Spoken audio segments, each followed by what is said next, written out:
welcome to Fiji. This is my home here at Namale, and this is the new Money Masters. I'm real excited today to share with you an interview and spend some time with a really special young man who has been extraordinarily successful in helping people to figure out new ways in this new economy to really do well. I mean, most people right now are scared, they're concerned, they're frustrated with what's happened to their economic well-being, and they're looking for opportunities. And a lot of businesses are out there saying the old tools really aren't working, and that's what I created this series for. So I thought, wouldn't it be great to be able to bring somebody that makes it so darn simple that you know there's no hype in it, you know it's real. And the man I'm about to introduce you to, there's so many people in internet marketing and there's so much hype and so much BS. He was a breath of fresh air for me. I just saw him online. I heard about him from a couple of my friends, and I went to go kind of look at his products and services, and I just felt like it's so rare to find somebody that's truly authentic, that isn't playing genuine, but is genuine. And Russell Bruson is that man. He's done an incredible job of teaching people how they can take a talent they have, a gift, an art, an interest, a passion, and show them how they can turn that into income while they sleep, which right now just about everybody's looking for. And again, if you're a business, I really believe that small businesses, even mature businesses, have to adapt to the new world we're in. People don't care about the size of the company anymore. They care about the quality of that service, that product. They care about that more than anything. And so small businesses can have a huge advantage over big businesses if they're nimble and they understand how to meet customers' needs. And the world's changing. If you got yourself a website out there, just a traditional website, my guess is you spent some money on the darn thing and probably aren't getting the kind of returns you want. If you understand some of the fundamental values of how to really give more to your customer, how the word free, when it's added to some real value, not something fake, can change your business or change your opportunity, then I think you're going to really enjoy this interview. So let's get to it. Russell, I just want to really thank you for coming all the way to Fiji. Yeah, thanks. It's been amazing so far. Russell, one of the things is you've become incredibly successful. You've built quite a brand for yourself in teaching people how to start from scratch who've had no business background, how to really produce, a business for themselves, an income while they sleep. I think everybody's dream is, how could I be, you got your twins, you got 3 children, and how can I be with my 3 kids? How can I be with my wife? How can I travel the world like this and be making money while I sleep and still do it in a way that has total integrity, that is about added value? But, where do I start? That's such a wonderful dream, but it seems so far away. And I think the biggest challenge that's out there is people saying, okay, I don't even know how to build a website. I don't know what product or service I'd have, or I know the product or service, but I don't know how to write copy. I don't know where to get started. I don't have a bunch of cash. And the reason I want to do this interview with you is you're the model of all that. Not anymore. But truthfully, aren't you? You're a kid who was a wrestler who just your entire life, 15 years? Yeah. Lived and breathed in wrestling. I want you to talk about that. But, while you're in college at Brigham Young, you're trying to figure out what to do. You're wrestling and going to school. And you figure out how to start this little business, and you've taken these steps now to show anybody how they can be an entrepreneur. So here's what I want to do. I want to start out for everybody. I want to hear your history, but let's hit, before we even talk about your background, why don't I need to know how to set up a website? Why don't I need personally to be able to write great sales copy? Why don't I even have to know how to create a piece of software or do the product? What does the internet provide today that anybody watching could act on so they could immediately start to get in the game? Because the promise that you're making to people is, it used to be, in 6 months I'll have you making money, and then you got it to a month, and I know recently you've been saying, well, we'll do this in 48 hours. We'll have you making money in 48 hours. It sounds like total BS, frankly. But I know you're doing it. So how is it possible? Tell me. The biggest problem I think most people have is they think that they have to learn how to design a website and be a graphic designer and write copy, and there's a lot of pieces involved in the internet business. It's not just 1 or 2 things. There's a lot of moving parts, and the biggest problem people have is they think, I got to learn how to do all this kind of stuff. And unfortunately, that's what keeps most people from having success. And so one of the first things we always tell people is, look, I don't know how to build a website. Okay, I've got hundreds and hundreds of websites. I have no idea how to build them. You don't need to know how to build a website. Your job as the entrepreneur in this business is not to be the guy doing the work. Your job is to be kind of like a contractor. Okay, who here thinks the contractor knows how to lay foundation and to do framing and how to do sheetrocking and all the different pieces involved in the house? They have no idea how to do that. What do? They sit back and they understand the process, they understand the pieces that are needed, and they say, okay, that guy right there, he can do sheetrock. I'm gonna hire him to do the sheetrock. That guy can do the foundation. This guy can do the framing. And they bring the people in place that build the house, and then the contractor gets to keep the money from it. Okay, that's the position you want to be in as especially an internet business owner is like a contractor. Right. And so there are pieces, there are copy, there are video, there are, again, all these pieces, but you don't have to be doing them. Now for me, when I got started, That's the beautiful thing about the internet too. You don't have to have money. I got started, we had no money at all. My first product I wanted to create was a software product, and I got quoted by a programming company that was $5,000 to create the product. I'm like, we didn't make $5,000 last year. How am I going to make, for my because you're in college at the time, right? Yeah, for my idea. And so, but what happened is I found out there are people from around the world that are amazing, that have PhDs in programming, that they're just, that write for newspapers, that do all this kind of stuff from around the world in different countries that are just amazing, that what it costs to hire these people are a lot less than obviously here in America. And so my very first software product, this idea that an American company quoted me $5,000, I went to a website and I posted this as a project, and I had programmers from around the world. And one guy, I remember from India, said, I'll do it for $1,000. Another guy said, I'll do it for $500 and $200. And finally, some kid in Romania said, I think I can do that for $20. And I was like, I have $20. I can invest $20. And so, and did he really pull it off? Yeah, a guy named Cyprian. I still work with him. After he did this, I hired him full time. But his name is Cyprian, lives in Romania, and he built the thing in about 3 days for $20. And I paid him $20. I paid him an extra $100 as a bonus just because he did a great job. And for $120, that was very big of you. It was a lot of money for me at the time. Okay, all right, I'll buy it. But at the time, again, that was a lot of money, and now I had my first product. I could go out there and I could sell. And then next thing, I didn't know how to write copy, so I found someone. I think I paid a couple $100 for them to write a whole sales letter. And then I didn't know how to design graphics, so I tried to open up Photoshop, and within like an hour or two, I was just like, I can't figure this out. And I found someone for about $40 or $50 made the graphics. I think I invested. My first project was about $600 of investment to create the website, the copy, the graphics, the product, everything. I put it out there and started doing these methods we talked about, finding these communities. In the first month, I made $1,200. Now, obviously, I had $600 in costs. I only made about $600 when all was said and done. But month two, I made $3,000, and I had no costs. I didn't have to create a product again, didn't have to do a website again, nothing else. Wow. Everything else was just free, and it was pure profit from that point forward. Now, where do you find the kind of people that you've been talking about here who can, like the guy from Romania you mentioned earlier, how do you find a guy that can write copy? The other people here in the U.S. are quoting you $5,000. How do you find a guy that really does it for $20? How do you find a person who can do the copy and get it within the kind of budgets that somebody's brand new can really build a business off of? Yeah, there's a lot of sites out there. People around the world are looking for work. They're hustling for jobs, and so again, they work for very, very cheap. There are a lot of sites out there. The one I recommend, the one that we use the most, is a site called Odesk, just odesk.com. And the power about this site is, again, you post the project, and you'll have people from around the world bidding on it. And they kind of bid each other down. Like one guy will say, I'll do it for 100, and I'll do it for 200, or 50, and they kind of bid each other down, which is a really cool process to watch. But then the second part is after you hire these people, Odesk manages the whole thing for you. It puts software in that person's desk on their computer, so when they're billing you for hours, it'll take snapshots of what they're doing, so you can actually watch what they're doing and make sure they're actually working and not surfing the internet and billing you for it. You mean when you want to find out what they're doing per hour, Odesk actually takes a picture of their desktop, and you can see they're actually working? Exactly. It's really neat. What a world we live in. Oh my God. And when you say they bid themselves down, in eBay, people tend to bid themselves up, right? I mean, people tend to overpay at eBay. Why at Odesk are they going down? Because they're competing for the job? Yeah, it's like LendingTree. When banks compete, you win. The same kind of thing. When programmers compete, you win. When copywriters compete, you win. When whatever talent you need, you're looking for, designers. I mean, I literally, for the first 2 years of my business, I outsourced every single piece of it. When I found out how easy it was, how cheap it was, every single piece, I'm like, hey, I can get someone to do this, I can get someone to do this. And it became addictive where I started building product after product and website after website because, again, it would cost me maybe $100 when all was said and done. I have a brand new product and website ready to start going out there and marketing and selling. There's two parts of that I think are important to point out to people. I know from our previous conversations that you've said that one of the mindsets you have is a lot of times they say, what's your bid? And you don't give that bid, or rather you give a low bid. Yeah. And tell us why, because don't you leave people out if you come in and say, well, the guy said I want $5,000 for it, and then you go and say, I want to do this for $100. Yeah. What's your mindset around that? How does it work for you? Yeah, well, I wouldn't put a bid on. I'm like, that person will know what it's worth. And people would bid insane amounts. I'll do it for $5,000, $10,000. I'm like, wow, I can't afford that.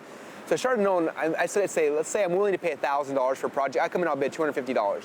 And the reason why is because there's so many people competing on these things. A lot of times they'll just look at a project, okay, I'll do that, and they just tell you yes. And what I'm looking for is someone who's actually going to take some time and look at the project. And the guys I love hiring are the guys that come back and say, hey, Russell, this project, I really want to do it, but there's no way I can do it for $250. I could probably do it for about $600. If you're willing to change your budget, I will do that for you. That's the guy I want. That's the guy who actually looked at it, who thought about it for a minute, and who came back with an honest response. Those are the guys I always pick. All those guys are now watching, and now they're going to be bidding you up. But there's another reason why to outsource this, too, that I think it's important for any of you that are watching to really think about, and that is you have a lot of things you could do, but you still outsource them. Yeah. It's not just that you can't do it. A lot of people say, well, but I could do this. But when you're thinking as an entrepreneur, there's an opportunity cost, there's a time cost.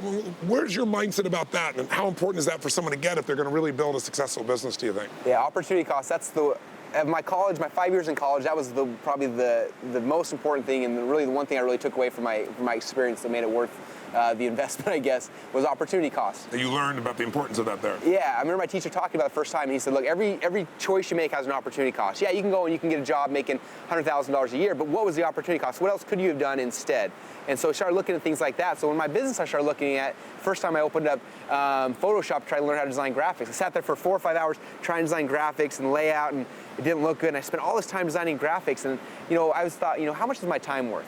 On the low end, let's say I get a job at McDonald's, it's worth at least $7 at McDonald's. So I just spent 10 hours trying to figure out how to design this thing. That's $70 it cost me in my own time to design it, plus the opportunity cost of what I could have done with that time if I had it somewhere else. When I went online, I found a designer for $50 could design the whole graphic for me. And he was a PhD, and he's exactly, graphic designer, he does an amazing job, knocks it out in 20 minutes. And I thought, wow, it opens up your world. Like, instead of me spending 7 hours learning how to design a website, I'll give it to this guy over here. Now I can spend my time doing something that's more productive, that's going to make me more money, that I enjoy more, whether it be the marketing or the things, the part of the business you really do like to do, and focusing on those things. And so again, I was like, what's the opportunity cost of me trying to figure out how to do this thing versus getting someone else to go and do it for me? So it really is realistic for someone to be able to, within a few days or a few weeks, to find something they really believe in and the way you do it, design that little product, because it's going to be an information product. Even if they're a company, what they're looking for is to bring clients in who they can add value to their life. But to get those people here, you got to add some value. Exactly. And information is what you can add value on the web through instantly, because today in the video world, boy, you can see anything you want, right? So your model really is, if I'm hearing it right, is, okay, I'm not going to have to do all this. I need to use my brain. My brain is the greatest power I've got. I'm living in a world where technology is giving me access to people all over the world who've got great brains. They love to do certain things. Don't do anything I don't love. Figure out how to take this thing I'm passionate about, this mission, this product, this service, this idea, and take it to people and have other people design it. I put it together and I test it. So my job really as that contractor in building this business is defining the product, figuring out where to go find customers that would want that kind of product, and then finding a way to make an offer that they find incredible, extraordinary, desirable. Is that really my job? That's pretty much it. Really? It comes back to what you talked about the last minute. Talking about being, I need all these resources, being resourcefulness. And there's a big difference between that. A lot of people think, I don't have a graphic designer, I don't have all these talents, these abilities. You don't need that. Just be resourceful. Find out who's got these talents. And let's say when I got started again, I didn't have money. My first time I outsourced to a bunch of people, I didn't have any money. So what I did is I found I found 50 people that all believed in this idea I had. I got them all to pay $100 in this idea, and we were going to build this site together. I got 50 people to give me $100. I had $5,000 now to go hire all these people and build this thing. So even if you don't have money, find people. One of my friends, when he got started, he didn't have any money, so he went and he found a graphic designer and just said, "Hey, I can't afford to hire you. I don't have the resources to pay you, but hey, I'm resourcefulness. Let's work together, and I will pay you a percentage of the profits that come from this." And he found a web designer. "Hey, I can't afford you, but I have this idea," and he sold him on the idea. Got the guys together and built a team of people, created this product, and then when they launched it, all of them made money in the process. And it just, again, if you don't have the resources, be resourcefulness, figure out the ways to do it, make the things happen. And like I said, anyone can do it. I did it, with no money at all, and I'm not that much smarter than anyone else out there, I promise. Well, you've done a hell of a job, and you built a great business, and you got a lot of raving fans. This concept, people don't know what we're talking about offline, but that's what we're talking about here really is, if there's something you're not succeeding in doing, most people say it's because I didn't have the time, or I didn't have the money, or I didn't know the right people, or I didn't have the contacts, or I didn't know how to design the software. And the core message I have that you're kind of saying from a different angle is, it's not a problem you don't have those resources. You can get the resources if you're resourceful enough, if you're creative enough, if you're determined enough, if you're disciplined enough, if you care enough, somebody will help you. And that's really what you got yourself to do with the people around you. So you take a business, let's go back just for a second, if we may, to your history. Oh, you mentioned that you can get these tools from a company like Odesk. Are there some other companies, just real quick, you can mention as well on the web? Yeah, another one, elance.com. Lance? Yep, elance.com, guru.com, guru.com. And those are the main ones we normally use. There's a bunch of them out there, but those are the core ones we use. Okay, good. Let's come back to a second about why you did this. You know, I wanted to address the challenges and what your history was. I mean, tell us about yourself a little bit. You're from Idaho. You got 3 children. How'd that all come about? You're a wrestler. Give us a little background so people get, how you came to this point in your life, just for a few minutes, and then I want to jump into what are the 1, 2, 3, 4s to getting a business going within 24 hours, 48 hours, a week or two, realistically? Okay. So my background, basically, like I said, I was a wrestler. I wrestled in Utah growing up. I was a state champ there, took 2nd place in the country, went to Brigham Young University, wrestled there for a year, and they cut their program and transferred up to Boise State. And that was my passion in life. Like, I wasn't just into wrestling. We were obsessed with wrestling. I showed you a picture before. My dad, we had these wrestling mats, and we'd roll them up and put them on top of our truck, and everywhere we drive, we'd bring these wrestling mats, and we'd go to vacation, we'd wrestle in the morning, and then we'd go out and water ski or whatever. But I mean, we were obsessed with it. Like you weren't allowed to water ski till you wrestled, isn't it true? Pretty much. It was almost like, in fact, he paid us during the summer times to wrestle. It was like our job because we were so, I loved it, and I didn't want to get a job. I wanted to wrestle so bad, but you need those things, and so luckily for me, I had a dad who provided a way for us to be able to do that and to follow and chase those dreams. Right. And just obsessed with it. And I went to Boise State. I was wrestling there, and that's where I met Colette, my wife, and that's where we got married. And after I got married, that's kind of where this business came in, is that I wanted to keep wrestling. I wanted to be a supportive husband, and I wanted to start a family, and all these things I wanted to do, but again, it comes down to resources. I didn't have the resources to do all this stuff. My parents weren't really, I mean, they definitely did help us, but they weren't going to just pay my way. They said, basically, if you wanted to follow these dreams, you need to kind of just step up and, and contribute. So I thought, how am I going to do this? And so that was really my pulling force was, I want to be able to keep wrestling. I want to be able to have the family. I want to have all these things and be able to keep following my dreams and that kind of stuff. And so that's where the business was kind of born, was out of that, how can I support myself, support my wife, and have a chance to fight for my dreams and follow what I want to do. And that's kind of how it all got started. And so in the beginning, when people are looking for a product, I guess, you're from Idaho, there's potatoes everywhere. It's a little story, because you sent me one of these potato guns, and I shot this giant can. Explain to people how one of your first products, how did it work? Yeah, one of my first products, well, it was during spring break. My buddy and I, it was right after wrestling practice, it was spring break, and all the other wrestlers were down gambling, having fun, and we were like, well, what else can we do that, that's more creative with our time? And so we went and figured out we wanted to make some potato guns. We'd heard about them, we thought it'd be kind of fun, so we went online and we took a long time to find different plans about how to do it. Everyone had different ways to do it, different measurements, and the right way and the wrong way. And so we got a whole bunch of these plans and tried them and tested them and learned how to make a good potato gun. We shot a bunch of different ones and finally found this is how you make a good potato gun. And got some specialized knowledge with that. And after spring break was done, we had a lot of fun shooting them. And then went back to school, and between classes I thought, I wonder if anyone else besides me cares about potato guns.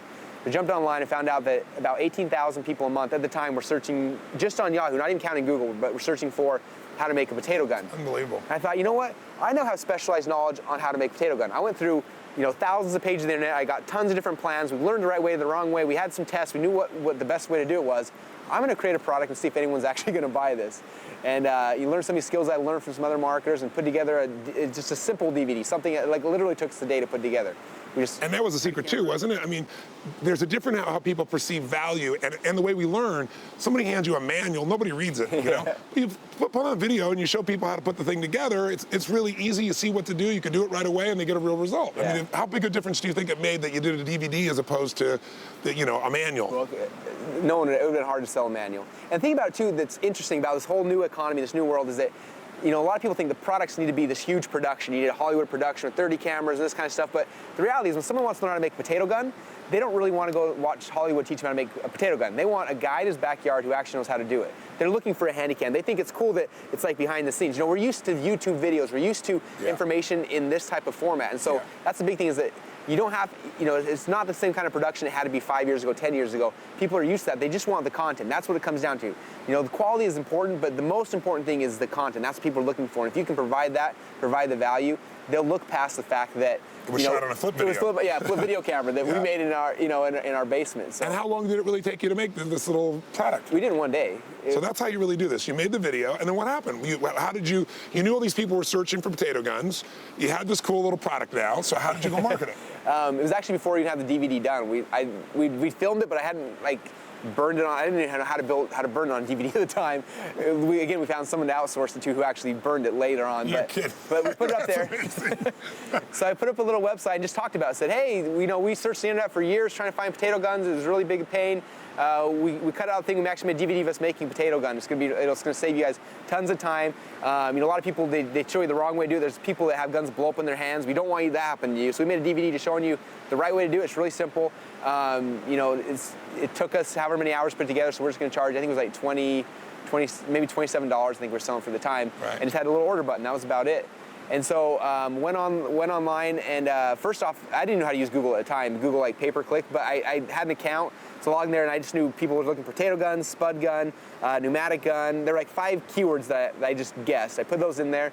I wrote my first ad that was, at the time it just said, how to make potato gun, DVD shows you our secrets, or something dumb like that. No technical knowledge whatsoever. Put it up there. And I only had 5 cents a click. That's all I could afford at the time. Luckily, there's not a lot of people competing for a potato gun or spud gun. People started clicking and started buying them. And then I found a potato gun forum that had like 10,000 people in it, and they had banner ads. So I called the guy up and I was like, can I buy a banner ad? And he's like, I think it was like $100 a year for a banner ad. I'm like, sweet. So I had a banner ad that said, my potato gun DVD. Click here to find out how to make potato guns. So you start with the potato gun, you make $30,000. You must have been out of your mind. Oh yeah, super excited. And you're doing something you love, and it's crazy and it's silly, and it's not like you had to change the world to be able to make it. So what goes through your head next? What other passions do I have? What other talents can I start making money with? So I started looking at other things. We made products, because I was a wrestler, so we made wrestling products here and there. They didn't do, none of them did amazing. They all did, little bits here and there. They'd make $20,000 or $30,000, just little bits here and there, which, $30,000 a year is good income for anyone, but they'd make little money here, little money there. We made 4 or 5, maybe 10 little products like that.